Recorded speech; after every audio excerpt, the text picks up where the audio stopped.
વાઘરા અરગામા દયાત્રા માર્ગ પર ફરી દીપડાની દહાસત. સોશિયલ મીડિયામાં ફોટો વાયરલ થતાં વન વિભાગ દોડતું થયું. અરગામા દયાત્રા માર્ગ પર વન્યજીવની હાજરીને પગલે વન વિભાગ દ્વારા સર્ચ ઓપરેશન તેજ. વાઘરા તાલુકામાં દીપડાની હાજરીને પગલે સ્થાનિકોમાં ફફડાટ વ્યાપી ગયો છે. તાજેતરમાં અરગામા દયાત્રા માર્ગ પર દીપડો જોવા મળ્યો હોવાના ફોટો સોશિયલ મીડિયામાં વાયરલ થતાં સમગ્ર પંથકમાં ચર્ચાનો વિષય બન્યો છે. આ ઘટનાની ગંભીરતાને ધ્યાન લઈને વન વિભાગની ટીમ તાત્કાલિક સ્થળ પર દોડી ગઈ હતી અને તપાસ હાથ ધરી છે.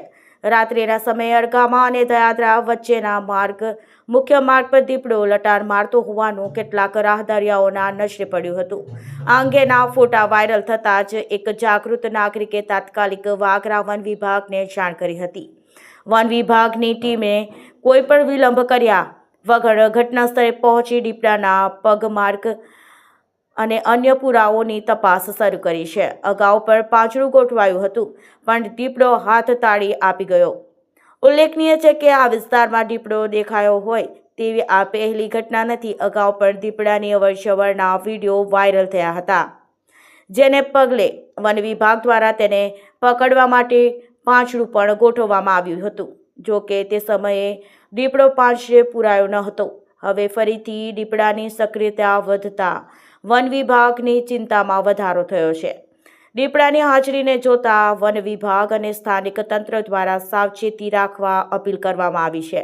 રાત્રિના સમયે આ માર્ગ પરથી પસાર થતી વખતે અત્યંત સાવધાની રાખવી અને બને ત્યાં સુધી એકલા મુસાફરી કરવાનું ટાળવું. તેમ સીમ વિસ્તારમાં કેટલાક ખેતરમાં પાણી વાળવા અથવા અન્ય કામ માટે જતી વખતે જૂથમાં રહેવું અને સાથે ટોર્ચ કે લાકડી રાખવા અપીલ કરાઈ છે.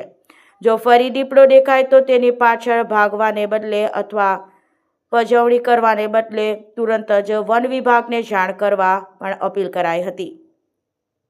હાલમાં વન વિભાગ દ્વારા આ વિસ્તારમાં પેટ્રોલિંગ વધારી દેવામાં આવ્યું છે અને દીપડાને વહેલી તકે પાંજરે પૂરવા માટે ચક્રો ગતિમાન કર્યો છે.